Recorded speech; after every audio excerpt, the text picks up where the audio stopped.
Good afternoon. We welcome, as Bob indicated, another inductee into the new Watertown Hall of Fame. And just so everybody gets a feel for this thing is a volunteer extravaganza, but not a lot of staff time devoted to it. And we just, a number of us got together, Bob's the impetus of this, that thought we ought to have a Community Hall of Fame, and that's why we're doing that today. And certainly I'm biased, granted, with today's inductee, but like the other seven, a worthy member to recognize for what he's done and what the other seven have done for our community and what the future Hall of Fame members will be. It's really a modern era Hall of Fame. We didn't go back to the Kemp brothers in 1887, as Bob indicated. None of us can remember them. But we are going back to when I was a kid, and Bob was a kid, and other members are. And we have community volunteers that know many of these inductees that were, and as do we. And so we're having some great fun with this, and we hope the effort continues on for a long time. Our inductee this year is Tom Roby, as you know. And around town, besides being called Tom, a few of us in this room called him Uncle Tom. And that, to his nieces and nephews, was a positive force of change and growth in Watertown. We all saw it, even those of us that lived away and those of us that continue to live away, as do the people in town. His pro-business views, his passion for Watertown were afflicted everybody around him, his family, and of course all his friends and business associates. He did it with humor, often with humor, and he did it the other way, but humor was always his preference. The line that the extended Roby family here, and I should have them in this way, because oftentimes they'll claim to be Robys and sometimes they don't. It depends on the situation. But we have the Millers are here, which is our Aunt Harriet Miller. We have the Brooklyn clan from far and wide, represented by Jim and Jane here locally. Welcome. We have the Bittners from Mitchell are here, which is our cousin Michelle. And I'm not going to introduce everybody because I told Kathy she gets to, but I will introduce her two uncles. One is Tom's brother Ray from Mitchell. Ray and the oldest brother, middle brother, Joe, my dad.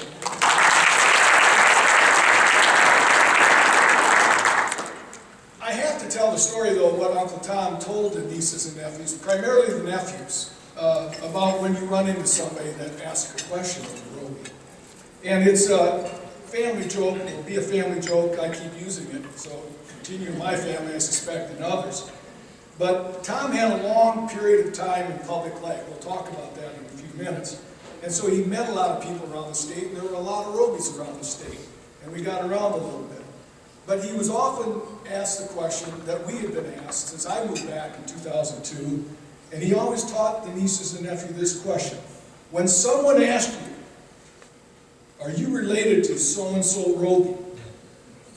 Uncle Tom would advise us and caution us. The answer should be not yes or no, but why do you ask? And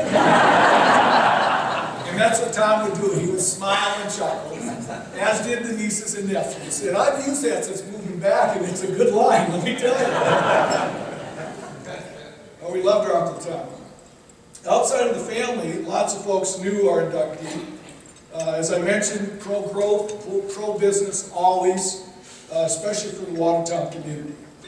Our first speaker knew Uncle Tom, Tom Roby, I got to get out of that mode now, knew Tom Roby well, and just happens to be known as Mr. Business here in the state of South Dakota, and especially to our legislators and peers. David Owen is the president of the South Dakota Chamber of Commerce and Industry out of Sioux Falls, an organization whose sole purpose is to promote business opportunities inside our state. He's a Rapid City native and alum of the University of South Dakota.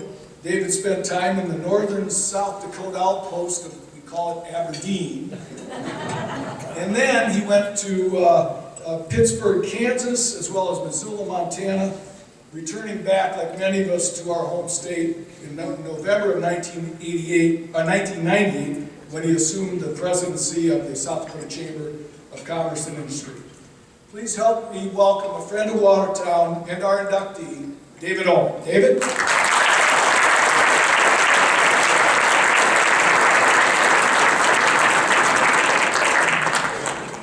Thank you. It's indeed an honor to be here on this occasion to thank you as a community for sharing the talents of Tom Roby with the statewide board of directors.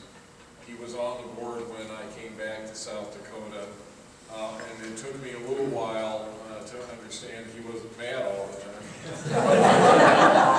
But I figured that out. And then you had to listen very carefully or you'd miss his humor. And unlike the family, I never called him Uncle Tom. South Dakota Chamber is a statewide organization, and he served us very well, and thank you for sharing that talent. He did that service with class and distinction. And he always had a smirk on his face because you knew that he felt sorry for the rest of us because we didn't live in Watertown. And he knew half of us wouldn't be allowed to live. But I'll tell you what he brought to the state chamber that stays with us. His political involvement helped us understand and embrace that you're not going to be truly effective dealing with elected officials if you're not sympathetic and participating in the process by which they are selected. And we have a political action committee today, in large part because of his leadership.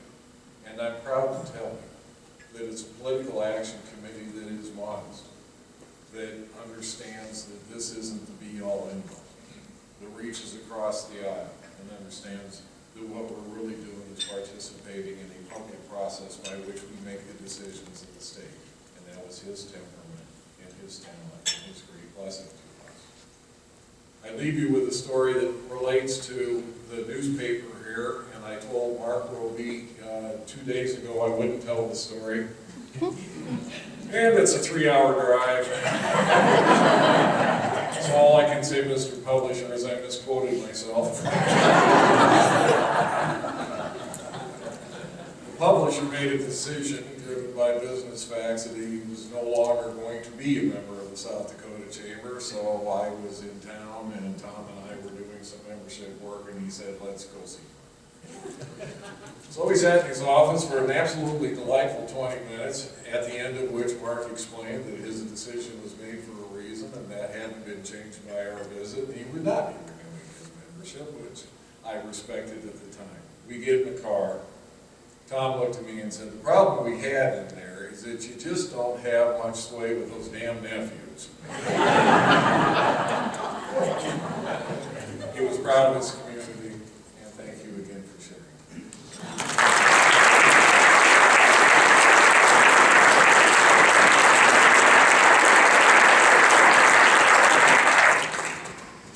David's done a lot of public speaking and he forgot that cardinal rule. Who has the microphone after you? Thank you, David. We appreciate you driving up and spending a luncheon with us. Well, as many of you recall, the front page story on Tom Roby last month announcing our 2015 class of inductees, which is Tom. The list of attributes and qualities and accomplishments was long and lengthy, and I think it's important to revisit some of those. My goal here, though, is to not ruin our next speaker who's going to accept the award on her family, for her family, and I probably already have. Tom, as we all know, was a Watertown High School graduate where he was involved in everything. He was the 7th of 9 kids in the Roby family that moved to Watertown in 1929, I think, from Heckle. And all of them were active in our community. He was a World War II veteran, as Bob mentioned earlier, earning a Purple Heart, part of what the South Dakota native and author Tom Brokaw called the greatest generation. Watertown businessman, owner of a successful independent, emphasis, independent insurance agency, and real estate firm. Mayor of Watertown, 4 terms, I think, in the middle to late 60s. Really, with the help of many during that time, Tom was the driving force in the history that I've read of the start of the Watertown Development Company, which the growth and the situation where Watertown is today owes to the development company. he helped land the first major Minnesota company that crossed the borders into our fair city, and that was Minnesota Rubber. And I remember reading an editorial where the public opinion commented that Tom Roby and Jack Hoffman, along with many, many others, helped land that business. He was one of the folks that went to the municipal utilities, the independent municipal utilities. They were established as an independent agency of the city back in '59 to a vote of the people, and asked them to contribute money to pay the salary of the first full-time economic development director in the history of Watertown, which was established when he was mayor. He also told the utilities that the city would be there too, helping fund that position. And we've had that position funded ever since. So we were one of the first and one of the out of the gate when it came to development. Tom was a two-term state senator in Pierre, where he was an active voice for Watertown in our region, and certainly represented pro-business interests every moment he was out there. He was on many boards. I only will name a few, including the long-time Jenkins Living Center board. How long was he on your board? 25 years. 25 years. That's quite a commitment to service. And then he served, as David noted, on many organizations outside of Watertown, like the Children's Care Hospital and School in Sioux Falls, and of course the organization that David represents. He was a member of many things. He's a great Watertown Rotary member. He was there every meeting. That's always something that Rotary members take with them. They want to be there at every meeting. The Elks, the American Legion, VFW, Watertown Area Chamber of Commerce, just to name a few. In 2012, Tom was recognized with the Lifetime Achievement Award by the Watertown Realtors Association.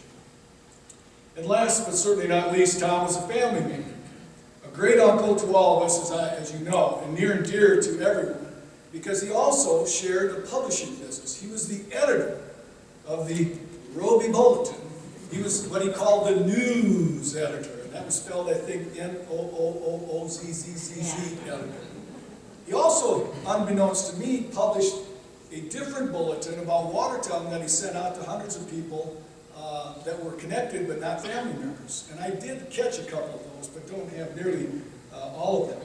But the bulletin was sent out by mail for starting in the 70s when he took it over. It was something our grandfather started back in the World War II days to keep the family in touch, and he picked it up in the 1970s. So I understand every Monday he'd go out to the post office with a stack of letters, 50 to 100 long, and send them out. And eventually he converted to computers, which, God, that was a trying time. Every time that darn operating system, my cousin Denny got a call and come over and fix the dang computer. And so he did this Roby Bulletin every week for years and years and years. And of course, some of the stories were accurate and some weren't about family members. But everybody wanted to have a 5-star item about him.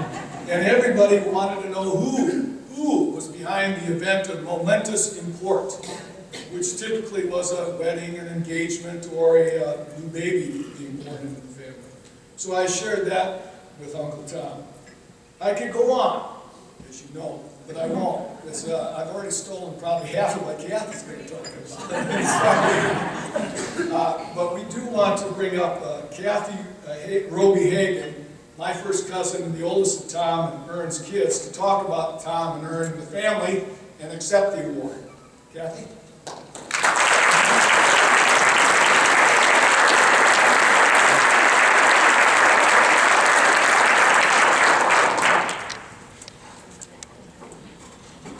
We have the permanent plaque, Kathy, over there that you'll be at the Watertown Redmond Arts Center. And then we have a facsimile of that for you and Colleen to share and to show off to the other families. Thank you very much. Welcome. Thank you. Yep, he just cut my speech in half. He knows my dad as well as I do. It's truly an honor to be here today and to accept this award on behalf of Dad. He would be very humbled and pleased. The entire Roby family would like to extend our appreciation for bestowing this recognition on a man who we deeply loved, who truly was Mr. Watertown. Since he's the only inductee this year, I didn't want you to just have to eat and run, so I did prepare a few remarks, but I will not keep you long. First, I'd like to recognize Brad Johnson and thank him personally for the wonderful articles that he published, both about Rick when he became ill and then Dad again after they left us. Those are true family treasures that we will always cherish, so thank you, Brad. You really have a gift. As many of you have, I've read through the articles that were written about Dad that outline his service to the community, first as an alderman, then as mayor, and eventually as a state senator. He's credited again with hiring the first development director for Watertown, which resulted in a positive future in terms of economic development. After 40 years of being in the insurance business, he ventured into real estate, where he was active in many local, regional, and national real estate organizations. And he was tickled beyond measure when he was presented that Lifetime Achievement Award just a couple of years ago, and always enjoyed exchanging insights and hanging out with other realtors. He offered his organizational skills and talents to several other organizations and was recognized for his long-term service there as well. I'm specifically thinking of the Industry and Commerce Commission, the Children's Care Hospital and School, and Jenkins Living Center. I was once told by a former head of CCHS that he was the best board member that they had ever had the pleasure of working with, and greatly valued his contributions to the future development of that organization. His interest in the community extended to his spiritual side as well. He was a lifelong member of Immaculate Conception Parish, where he and Mom religiously attended church every Sunday and supported financially right up until the end. He always stressed the importance of giving back. He counted among his dear friends some of the nuns at Bennett Place, who he was blessed to work with during the development of that site on South Highway 81. That was the public Tom Roby. Now I'd like to share with you some observations about the Mr. Watertown that we knew. As Mark has said, so some of this will be a little bit of a repeat, during World War II, Dad and four of his brothers went off to war. Coming from a large family of 9 children, it was difficult for everyone to stay in touch with each other. So my grandfather, R.J. Roby, decided to remedy that and conceived what we've referred to over the years as the family bulletin. He'd sit down with his typewriter, onion skin, and carbon paper back then, and type up a roundup of events back home. This included not only news about members of the family, but news about what was going on in the town of Watertown itself. New developments, new businesses, births, deaths, marriages, what the neighbors were doing. Then the Roby kids would write home to Robe, and then he'd share that information in the next edition of the bulletin. Dad eventually went into the insurance business with his father. Roby Insurance Agency was housed in the family home in the early 60s, and then eventually ended up in its last location on North Highway 81 before it was sold. The agency's motto was to serve you best, we never rest. Dad lived that motto and never really did rest much, continuing to work well into his 80s. He eventually took over the task of writing the bulletin, and like his father, he included news about family and what was going on in and around Watertown. Our family probably knows more about our extended family and what was going on in Watertown than most others, because everybody would write to Dad and he would include those updates in the bulletin. He eventually graduated from typewriter to computer and would sit down religiously, as Mark mentioned, every Sunday night. Type the bulletin, distribute it Monday morning from the office. Again, eventually that progressed to email distribution. And at one point, that distribution included about 85 recipients. After a few family feathers got ruffled over some of the more pointed remarks that he included in the bulletin, generally political in nature, my mother decided that she needed to be the editor before he published. So she got pulled into the production as well. You never knew what he was going to put in that bulletin, but generally looked forward to it when it arrived. Like his father before him, Dad took to using words in the bulletin that often required a dictionary, or consulting a dictionary to understand what they meant. Words like plethora, which is a large or excessive amount of something, and espagliere, which is a French word that means a quality or state of being roguish or frolicsome, and exophthalmic, a protrusion of the eyeball from the orbit. Who knew? Through that bulletin, he always did an admirable job of selling the city of Watertown, and those of us who had moved away always had a pretty good sense of what was going on in town. He was the glue that kept our family connected. For over 40 years, Mom and Dad would travel around the country every year, attending Army reunions for the 96th Infantry Division Deadeyes. That was his company during World War II. Later in life, he also started writing a bulletin for the surviving members of that group, and would usually publish it a couple of times a year to keep everybody up to speed on what was going on with group members. He also used that vehicle to highlight key events and developments in his hometown of Watertown, South Dakota. Some of our family members were fortunate enough to be able to attend some of the Deadeye reunions and meet the other veterans that served with Dad in Okinawa and the Philippines. Being around them, we can understand why they're called the greatest generation. Today, I'd also like to recognize my two uncles, Joe Roby Sr. and Ray Roby, my dad's two surviving brothers. Jay, would you raise your hands? And what I would also like to do is to recognize both their service, my cousin, John Dugan, and any other veterans that we have in the group for the service that you've all served during the last 50 years. So,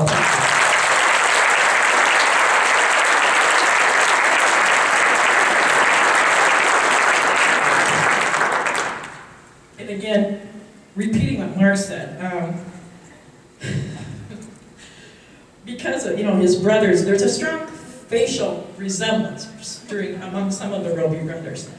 And I think Dad got burnt one time when somebody asked him if he was related to somebody, and then found out that he was, and got drilled by whoever was talking to him. So he developed that habit when they would ask him as he was traveling around the country, "Are you related to Ray, or Joe, or Buzz, or Bill?"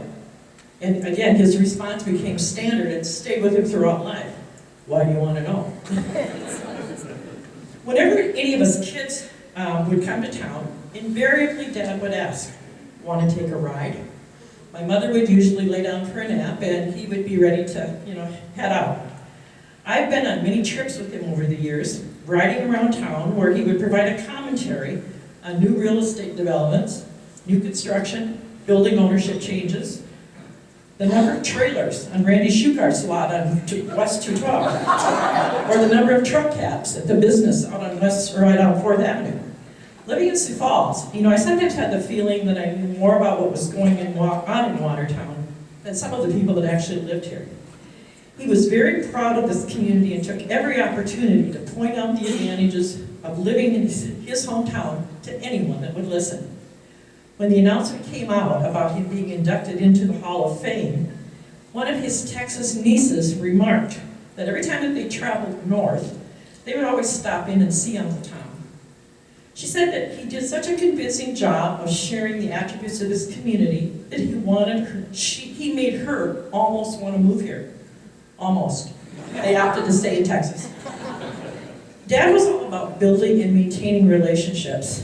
One example of that involves a group of veterans, which turned out to be primarily Navy guys. He was really the only Army guy, and their spouses.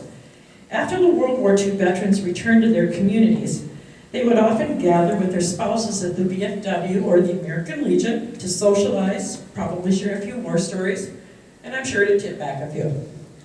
During the period here in Watertown, Mom and Dad met and became friends with 4 other couples who would later move out of Watertown to Flanders, Kenosha, and Racine, Wisconsin. For over 60 years, those couples stayed connected, and they really became like a second family to us. We shared vacations and birthdays, weddings, funerals, and our life histories were pretty interwoven. Dad was the last of that group to pass away when he left us this last March. We were privileged to visit with 2 of the daughters who traveled to his funeral and got to share some stories of what great friends our parents were over the years. How many of us can say that we've had friendships that have lasted 60 years? During the last few months, when he was at Jenkins Living Center, I happened to be sitting in the waiting room and noticed a female resident, sharply dressed and obviously waiting to go somewhere. I asked someone nearby who she was. As it turns out, the lovely lady was Dorothy Kellogg. Now that was a name that I had heard mentioned in passing, especially during Dad's various Senate campaigns. As I recall, they had a somewhat adversarial relationship. He being the Republican businessman, she the Democratic farm wife, that obviously had different views on what that they believed were important. I took the opportunity to sit down and introduce myself, specifically to express my condolences in the recent loss of her son Ralph. Then she told me a wonderful story. Unbeknownst to me, apparently she and Dad had served on the Jenkins board together. When it came time for her to retire, they had a gathering to honor her, and Dad was the spokesperson for the group. Dorothy mentioned that she was kind of nervous about what he was going to say about her, but then shared that he said the most wonderful things and was so kind. You could tell she was very pleased with his comments. And so we've come full circle, from going head-to-head in the political arena to two seniors giving each other the respect they both deserved. During one of those campaigns, I noticed that Dad had pretty definite opinions about some things, not all of which I agreed with. So when it came time to get him a gift for some event, like Father's Day, birthday, or some such celebration, I found a plaque, which he ended up displaying on his dresser for as long as I can remember. It comes from Henry David Thoreau's quote about marching to the beat of a different drum. If a man does not keep pace with his companions, perhaps it is because he hears a different drummer. Let him step to the music which he hears, however measured or far away. It means basically to go to your own beat, do your own thing, no matter what everyone else is doing, be an individual. That was Dad.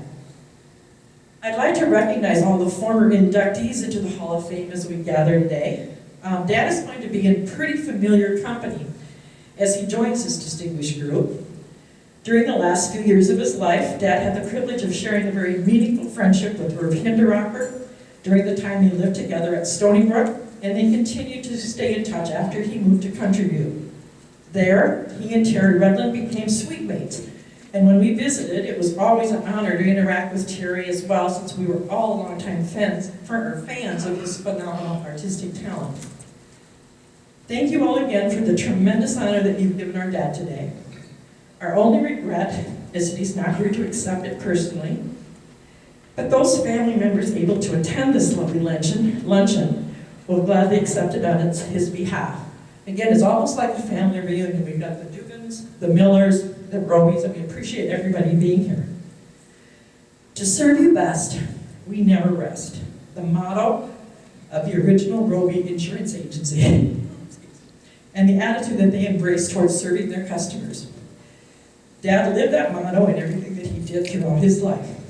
For 90 years, he served us best, and now it's time for him to rest. Thank you.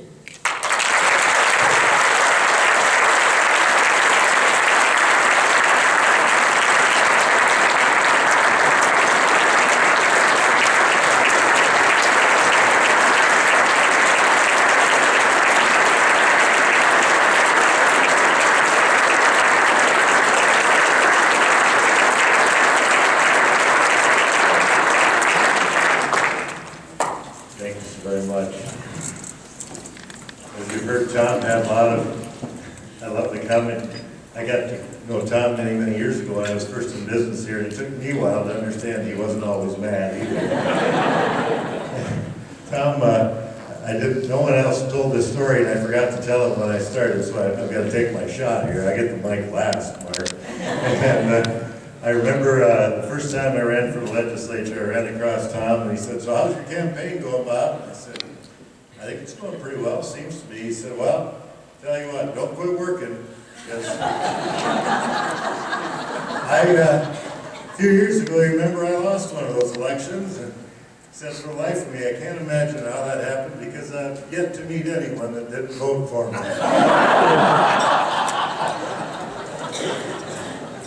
Thank you all again very much for coming. Thank you to the Roby family for the great job you did at accepting Tom's induction into the Watertown Hall of Fame. The plaque, if you haven't seen it, is over here. This is the plaque that will be delivered soon to the Redland Center to be put there permanently in the Watertown Hall of Fame. So if you want to look at it or take photos with it before we take it to the Redland Center, feel free.